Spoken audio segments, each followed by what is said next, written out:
oo ah amarro ka soo baxa madaxtooyada Soomaaliya gaar ahaan si toos uga soo baxa madaxweynaha Jamhuuriyadda Federaalka Soomaaliya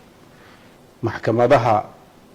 ay khuseeyaan haday tahay kuwa Soomaaliya kuwa bariga Afrika iyo kuwa caalamiga intaba kan dadkeeda Soomaaliya xadgudubyadaas soo noqnoqday waxay abuuri karaan khaladaad in laga soo waaqsaday adag tahay waxaan halka rabaa inaan uga digo ficilada noocaas oo ah amarro ka soo baxa madaxtooyada Soomaaliya gaar ahaan si toos uga soo baxa madaxweynaha Jamhuuriyadda Federaalka Soomaaliya xadgudubkaas waa xadgudub u baahan in laga xisaabtamo looga xisaabtamo hay'adaha sharciga loogana xisaabtamo siyaabaha kale ee Soomaalidu ay uga naqsato kala aragtida siyaasadeed iyo in la xalliyo arrimaha guud ee Soomaaliya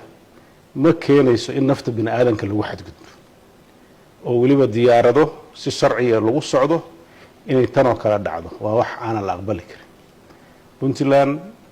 sida hadda ay ku cad oo cid walba og tahay 18 maalmood bay waxaan u joogay anigii waftigii la socday magaalada Muqdisho arrimaha ku saabsan xal u helidda arrimaha cakrin ee Soomaaliya arrimahaas meeshii ay ku gabagaboobeen cid walba way ogyihiin golaha mustaqbalka iyo annaguba mawaaqif cadcad oo ku aadan khilaafka arrinta ku saabsan iyo sida loo xallin karo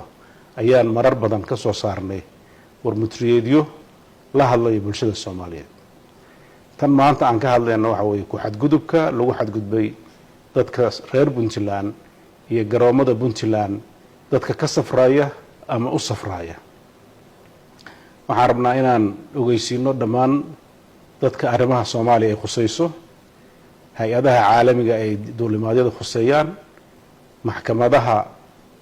ay khuseeyaan haday tahay kuwa Soomaaliya kuwa bariga Afrika iyo kuwa caalamiga intaba u darban wax ka qabashada dambiyada iyo falal dambiyeedka ummadaha dhexdooda ka dhaca